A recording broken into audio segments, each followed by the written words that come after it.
Illustrator is capable of creating 3D objects. And before we get into how to create those objects, let's talk about some basic terminology with 3D. So in order to create a 3D object, you need to use shadow and light. For example, if we look at this cube, if all of these three different sides that are showing were all the exact same color, there would be no difference. You would see nothing. It would just look like one shape. But because they're different colors, because there is shadow and light in different areas, it creates the illusion of 3 dimensions. So there's really 3 basic parts to a 3D object. You have got faces, which are flat surfaces. As you can see here, this black side is a face, and there's a face here on the top, and then there's another face over here on the other side. There are also edges, which are where 2 faces meet. Each of these blue lines is an edge. And then you've also got a vertex, or a group of them is called vertices. And you can see this red dot on each of these corners is a vertex. That is where edges meet. So it's a corner where edges meet. So 3D includes faces, edges, and vertices. So let's look at how to create 3D objects inside of Illustrator. I'm going to go through how to create multiple different types of shapes, and then actually go through how to create a real-world project with shadows and highlights and gradients and mapping art and different things like that. When I have my students create a project with these concepts, I have them do a basic 3D still life where they create multiple 3D objects. They make the highlights and shadows all align, so there's like one single light source. And they also map art to those things, and they create clipping masks. So we'll go through all of those as well. So to start off, we're going to go ahead and start a brand new project. So go to File, New. From here, you can go ahead and pick your size. I think the default value is points. If you're not familiar with how to read points, you can also change that to inches or something else. But this should be about paper size instead of being tall. Or we're going to go ahead and go landscape. We're going to go wide. From here, there are some different principles of how this works we need to cover. So there are 2 different basic ways to create 3D objects inside of Illustrator. The first is called Extrude and Bevel. So what we're going to do is go ahead and pick a color. So I'm going to double click here, go ahead and grab a color.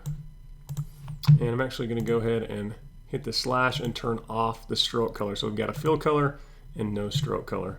I'm going to take the square or the rectangle tool, and I'm going to go ahead and drag out a rectangle. In this case, I'm going to hold down Shift and make sure it's a perfect square. So with that selected, you can go to Effect, go to 3D, and you see we've got a couple options. We've got Extrude and Bevel, and we've got Revolve. So I'm going to go to Extrude and Bevel. And right off the bat, you can see because the preview box is checked here, that it's already starting to be extruded. The extrude depth in this case is 50 points. If you make that larger, you can see it's now even longer, and you can adjust that to whatever size you'd like, and that looks pretty good. That's about a square, so say 150. If your options go away, you need to go back into 3D from the Appearance panel. You can go in and do things like rotate it out here, and you can size it. You can even change the color. But to get to all those other options, you need to be in the Appearance panel. So with the Appearance panel, let's just leave this out. Make that a little bigger. All you got to do is click back on the 3D Extrude and Bevel, and the options will open back up. So you can control the position here. Right? If you look from the front, it's perfectly from the front, so you don't see all the other dimensions. Same thing basically from all of these. You can also choose isometric views or off-axis views. There are also some different options for shading. All right, we've got surface right here. So a wireframe is literally going to show you all those edges, what a wireframe of the 3D object you've built. You've got no shading, which doesn't look 3D at all because there's no shadow and light. You got diffuse shading, which is not quite as shiny, doesn't look like plastic. And then you've got plastic shading, which really shows the highlights and the shadows even more. So from there, let's go. You can look at beveling the edges, so you can create different types of edges and things like that with the different bevel options. We'll look at how to map art and those types of things later here, but one thing to point out is down here in more options, you've got different light sources. So depending on where your light source is set in your scene, you can drag the highlight around and that will adjust the light on your 3D object accordingly, depending on where your light's at. You can also create additional light sources by hitting the plus button down here on the bottom. You can say now I've got a second light source, and as I drag that, it's changing the look of my 3D object. You can change different things about those lights as well, the intensity, the shading color, and all kinds of things like that. If you wanted to put this light on the back side, you can do that. You can click this option here, and it will set that on the other side of the object. And if you go put it somewhere like on the edge, it's going to kind of light up that edge, and you can get light on the opposite side as well. So once you're happy with your object, you can hit OK. If you want to rotate it in this view as well, you can click and you can just drag around or put those values in manually. So once you get it where you like it, we'll call that good. You can go ahead and hit OK, and that is how you extrude and bevel an object. Right, the other way to create an object is to revolve the object. So let's go ahead and do that. So I'm going to go ahead and, in fact, for this example, I'm going to take the pencil tool. So I'm just going to go ahead right below the shape. I'm going to click and hold because there's more options. I'm going to grab the pencil tool, or you can hit N. And let's go ahead and switch up the colors. Should get something that looks a little bit different here. And what you want to do here is imagine the shape that you're going to create, and you want to draw only half of that shape. So for example, if we were going to draw maybe a bowl or something like that, think of the edge and only the edge of the bowl till about halfway. So something like that, right? That's the outside edge of one half of a bowl. Right? With that selected, and if it goes invisible, and you can see it's there still, just select it and go ahead and give it some sort of color. Looks like our other object went red, so we'll change that back to blue. So with your object being selected, and you just want a stroke color here, no fill color this time, you can go up to an effect and go to 3D and then go to revolve. And that's going to open up that same box, just a few different options. And with that being done, you can see that doesn't look anything like a bowl, and here's why. What's happening is it's basically pinning one side of your object, and it's revolving or spinning everything else around that object. In this case, we have the left edge pinned, as you can see here. And so it spun everything around that. And in the way I drew it was from the left edge, so I actually want to pin the right edge and spin it around that. Now, something's wrong with this, obviously. It does not look like a bowl. We must be missing some sort of the drawing and the geometry, so I'm just actually going to try that again. And I'm going to take my pencil and draw one edge of this. And if it's not perfect, you can adjust it, which I'll show you how, so don't worry about that. That's not very great. We're going to take that, we're going to go to Effect, 3D, and we'll revolve it. And you can see once again, you can pin the opposite edge. You see it spins it into something that looks similar to a bowl. You've got your same options with the light and with rotating it and all those types of things. So we'll call that good for now. And I want to adjust the shape here. So I can go ahead and just drag this and resize it. If there's specific points I want to reshape, I can do that as well. So maybe I want to make the lip over here a little bit wider. If you take your direct selection tool, you can see this line is made up of all these points, which are hard to see. So I'm actually going to go ahead and switch the color on this for a moment so we can, in fact, let's go up to red on this one. So these blue points. So if I take a group of those points, I'm just going to drag a little selection box around maybe those points right there. And I'm going to then click and drag those points out just a bit. You see it's going to start to reshape the bowl. Let's actually just take those top points. And I'm going to pull those out a little bit, and you can see you can completely change the shape of the 3D object after you've created it. Now, there are multiple types of shapes you can create here. You can do just about anything you can imagine. So let's go ahead and create those. You can see you create a square by using Extrude and Bevel. If you want to create something like a cylinder, here's how you would do that. So if you take the rectangle tool again, and let's go back to some sort of blue color. And I go ahead and just drag out a rectangle like this. If I were to extrude and bevel it, it's going to make it longer, deeper. But if I take that same shape and I revolve it, it's going to take one edge and it's going to spin it, and that's going to give us a cylinder, right? And you can then reshape it as needed. You can rotate it, put it down on the side, or do a lot of different things like that with it. So that's how you'd create a cylinder. Let's look at a few different shapes. Maybe you want to make a perfect sphere. If you take something like the ellipse tool, like this circle, and you drag out a perfect circle, if you were to go in and do revolve, it actually creates something that looks more like a donut. Because think of it this way. Here's the original circle. It's actually pinning the left edge and spinning it around itself, and it actually kind of indents here, which is why you get the indent in the middle. Now maybe this is something you want to create, and that's great. You could change things. If you change the offset, that's actually going to make it a little wider or longer with a larger hole in the center, so you could do things like that as well. But if you want to create a perfect sphere, here's how you would do that. We're going to take the direct selection tool here. I'm actually going to take one of these sides like that, and I'm going to go ahead and completely delete it. So basically I just took the direct selection tool, clicked on one of the 4 points that's creating this, click on it, hit delete on the keyboard, and there that is. And now that I've got just the half, I can go in and do the same thing. Effect, 3D, I can revolve it, and it's spinning on the wrong edge, so I change the edge, and now I've got a perfect sphere. Right? So from there, if we go in to the options once again, right? Once again, you can change all of the light source options as well as the blend steps. Let's go ahead and increase the blend steps, and you can see that's going to allow, let's turn that all the way up, the light to change more gradually and to look maybe a little more realistic and not get, you turn this all the way down, you can see kind of the different steps in the light. And let's look at one more shape. So I'm going to go ahead and take the pen tool this time, and let's go ahead and go straight down, straight to the side, and straight back up, and close that piece. And with that, if we go ahead and revolve that, right, you can see you can get just about any shape that you can think of.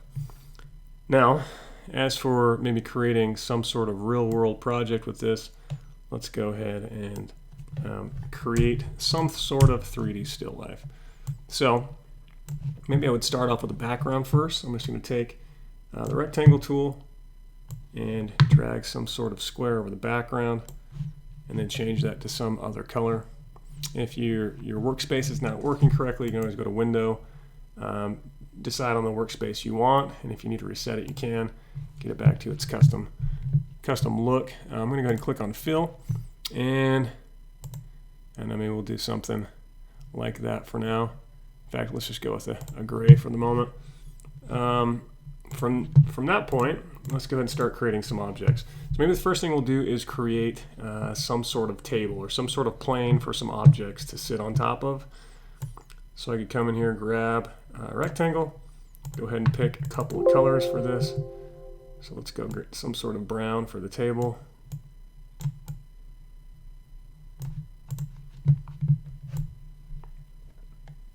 Take something like that, then I will go ahead and go and extrude and bevel it. Increase the depth so we've got a little bit of area for that to sit on. Rotate it up just a little bit. And if you want to add more colors on something that's extruded and beveled, you can do that. You can go ahead and actually add a stroke color as well. So we go ahead and double click on this and open it up. Maybe we want something a little bit lighter, and you can see what that does. It adds more color around. So we'll call that good. Let's kind of get this in place. Maybe we need to add some legs to this table. So we'll go in, add some cylinders, some cylinders for the legs. So I'm going to go ahead and take a rectangle, pull something like this, and then we will change the color. Once again, let's pull some sort of brown color, and we'll go ahead and 3D. We'll revolve it. Maybe make it a bit thinner once it's done.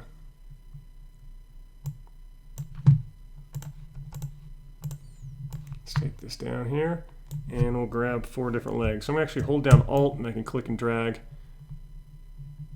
where all of these should go.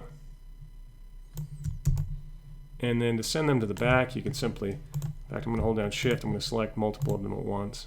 I'm going to right click, go to Arrange. I'm going to send them to the back.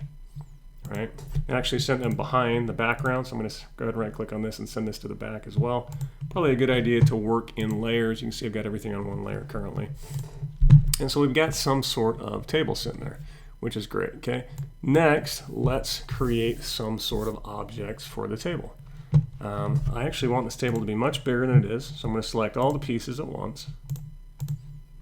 And with those all being selected, I can then go ahead and size them up, get that to be quite a bit bigger, kind of place it in there in the scene how you'd like it to be. And then I'm going to go ahead and just make a new layer and work on this new layer. So next, let's go ahead and create some sort of bowl to set fruit in. Maybe we'll create a vase as well. So I'm going to go ahead and take the pencil tool, and I'm going to go ahead and draw a bowl just like we did before. So I'm going to go ahead and pick a different color. I'm going to think of the outside edge.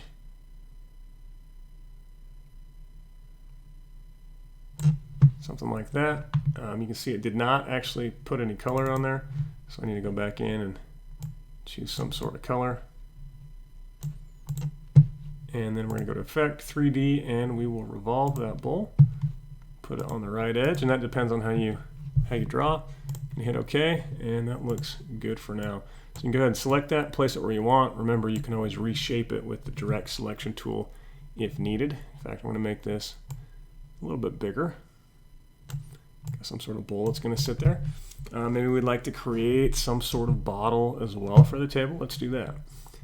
So we'll come in, grab the pencil tool again, and draw a bottle.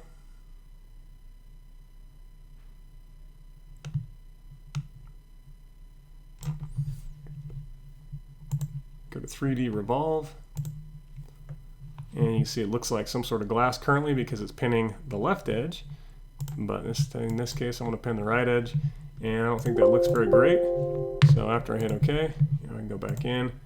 I can take some of these points and delete them if you want, which is going to cut the whole thing off, which you can actually do to combine pieces. Or you can just click on it once or twice and start reshaping as needed until you think it looks pretty decent. Some sort of carafe here, maybe we pour something with it. But you can reshape it to your heart's desire. We'll call that good for now. Maybe it needs to be a bit bigger, and maybe we'll make it a little bit more skinny. Change it to some other color for now. That looks great. Okay, we've got some sort of bottle on the table also. Now something that's going to add to these is to add maybe a light source. Currently everything's pretty much flat here. Judging from where the highlights are, the light source would be coming here. But let's go ahead and put a light source on this side. So I'm actually going to select the background layer, and I'm going to click on the gradient tool and add a gradient to this background. So if I select this, let's do this a quick, easy way. I'm going to go ahead and double click on the swatch. Whoops, let's try it again. It's going to make me pick colors here. So rather than do that, I'm going to go to the properties, and now I'll click on it. I'm just going to do a pre-made gradient. And you can see the actual light source is coming from the left side in this case. So to change the light source on these two, we could click on the object, and we're going to go back into 3D Revolve, which if you're in the Properties panel will live here as well. Go ahead and move this. So I'm going to go back into 3D Revolve. I'm going to change the light source over to the opposite side. Now it looks better, and I'll do the same thing for this object.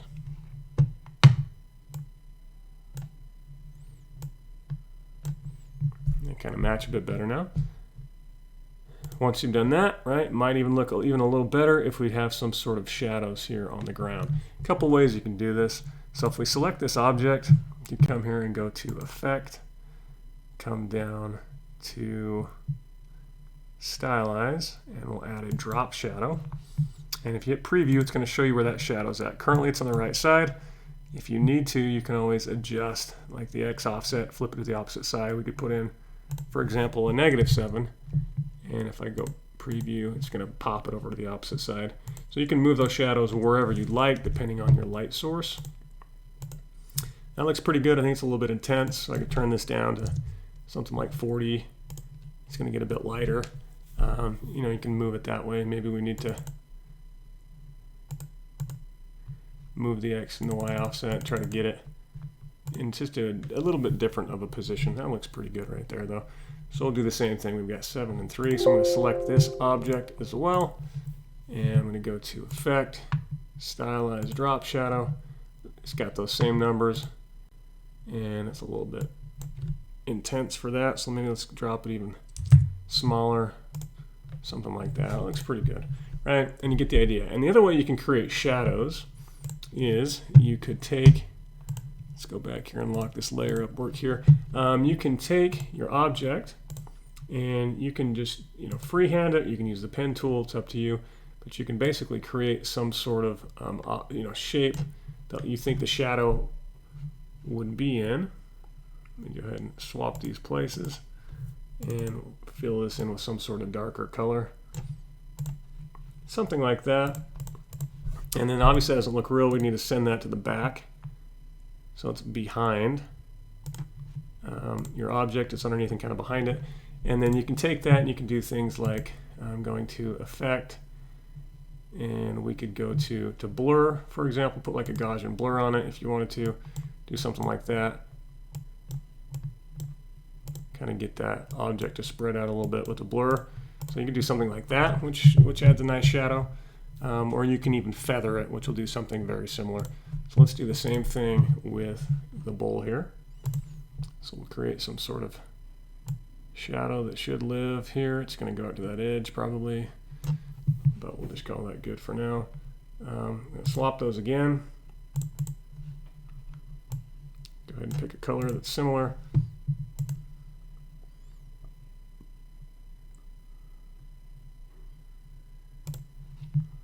And you know, something like that. You can take more time and make it look better, but that now needs to go to the back.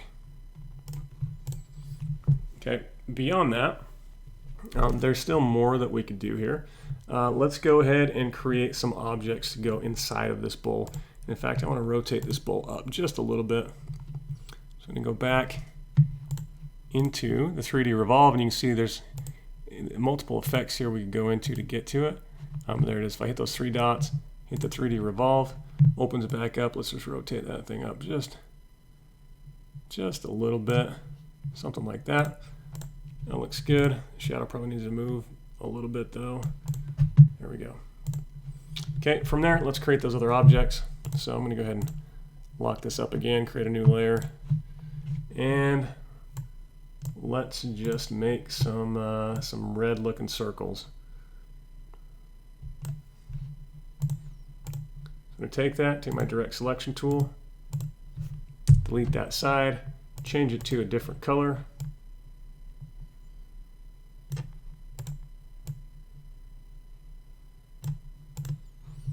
And then we're going to go ahead and revolve this.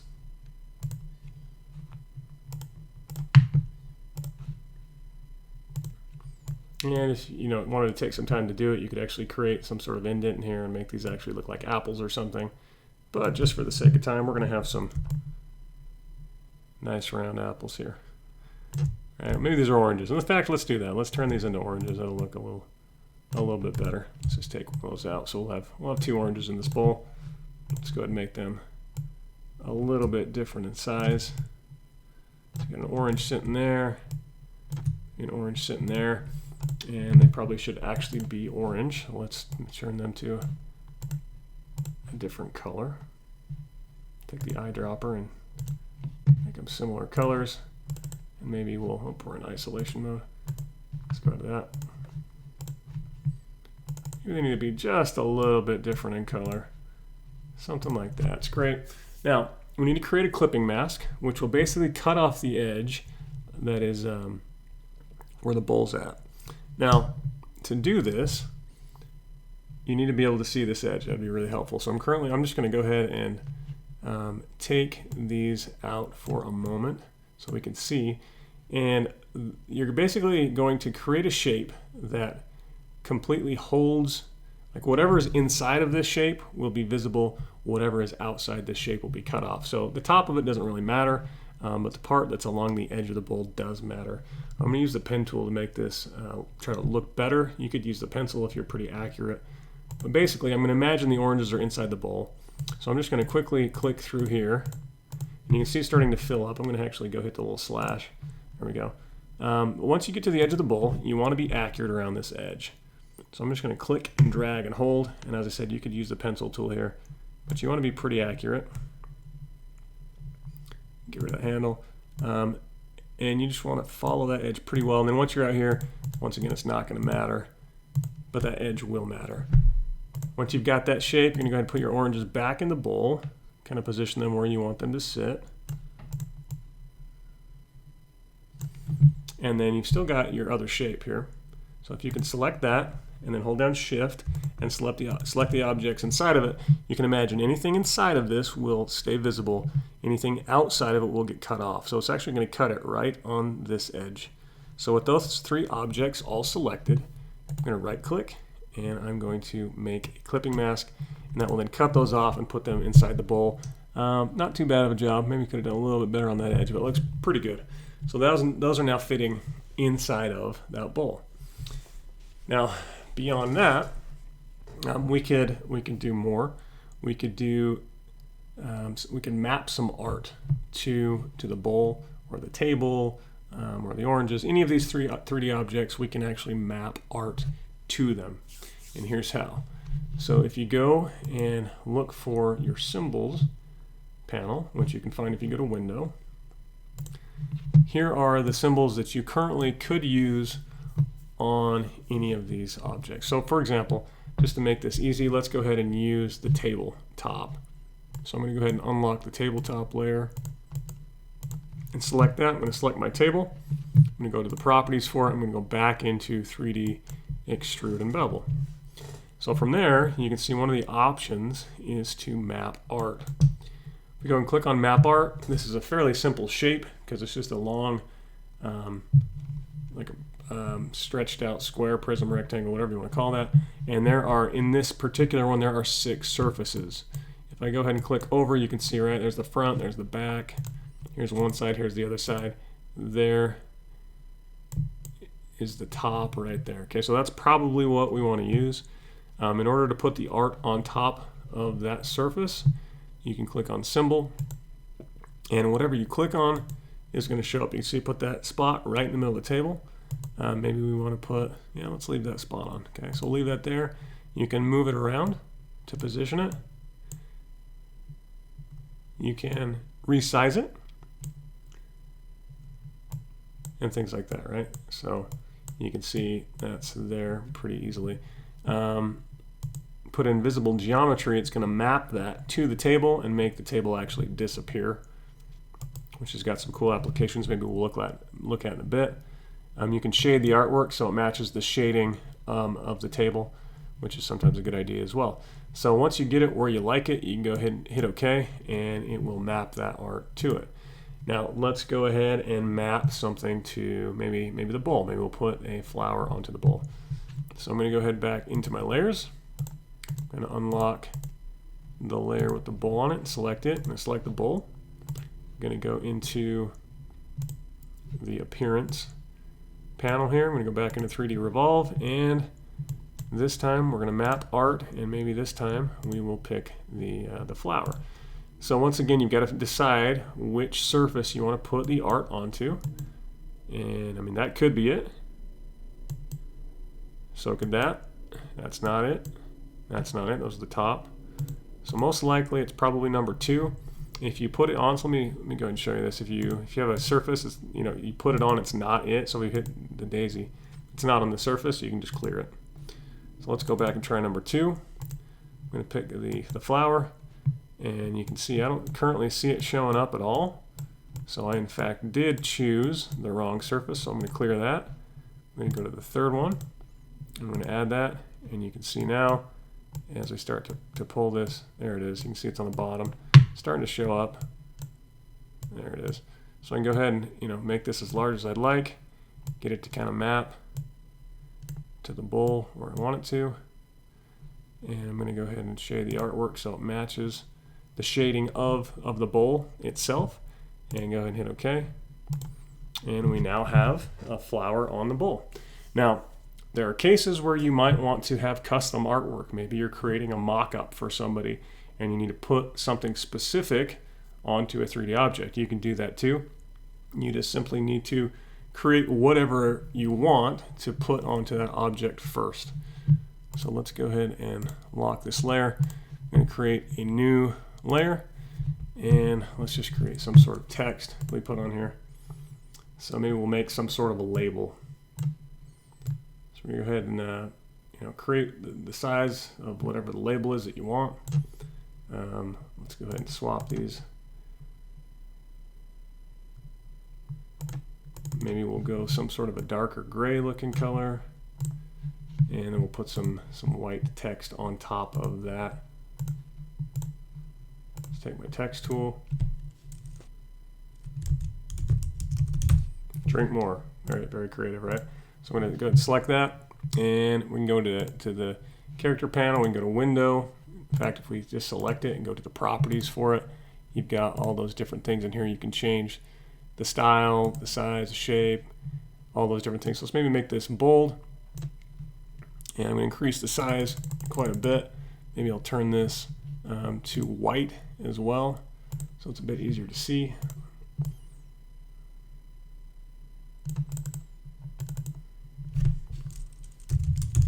Drink water. I like it. Let's leave that, put a little more space between it, and we'll center those two. You can always select two objects, and with them both selected, you've got some different alignment options inside of the properties. So this one, I'm going to go ahead and center it horizontally and vertically, and we'll call that good. So, and you can create whatever you want. It can be artwork, doesn't have to be something simple like this. But once you get that done, you're going to take the object, and in the symbols panel, you're going to drag that and drop it into the symbols panel, and it will let you create a new symbol. Call it graphic, and you want to make sure that it is not a movie clip, but it is a graphic, and we'll make it a static symbol. And just go ahead and hit OK, and that now lives. I can delete it. It's now in my symbols. I can pull it out. I can use it as often as I want. In addition to this, if you don't want to create your own, if you go to the little libraries button here in symbols, there's lots and lots and lots of different things. So if I go to flowers, I've got a whole bunch of different flowers. There are a lot of different vector objects that live in the library that you can use.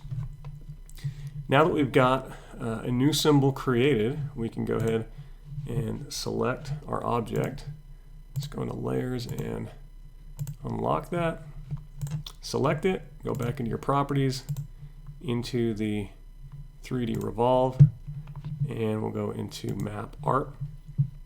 This particular object has 8 surfaces, so once again we get to decide where it is that we want to place that. Probably not there, probably not there.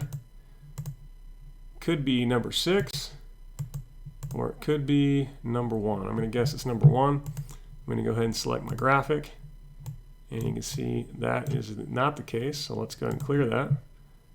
And let's keep moving through. So that means it's probably number 6. So we'll go take our graphic once again. You can see that's starting to wrap. It's a bit too big for the visible area. I need it a bit smaller, so you can resize it. Get that to fit. Put that on there somehow, and when you've got it where you like it, you can go ahead and hit OK, and that should map it to your art, right? So we've got a drink water label on top of our water container or something like that. So, right, this is something I'd have my students do. So once again, it involves multiple elements. So we've created a gradient, we've created multiple types of 3D objects. We've used clipping masks to combine different objects together. We have also created shadows to give it more depth and make it look more three-dimensional. And we have even mapped art and created custom art to map to the objects. So when you're finished with something like this, you need to export it as a graphic. Illustrator is a vector graphics program, so it's going to, if you just try to save it or do like a save as, you're not going to have the option to save it as like a PNG file or a JPEG or something like that, because it's trying to save it as a vector graphic. So you would then need to come in and actually export it, and that will allow you to then change it to something like a JPEG. When you do that, if you have anything hanging off, as you can see I do here, right, part of this table leg is hanging off the edge. Let me show you what would happen if we did that. And I go ahead and export it, and let's make this RGB, we'll call that good.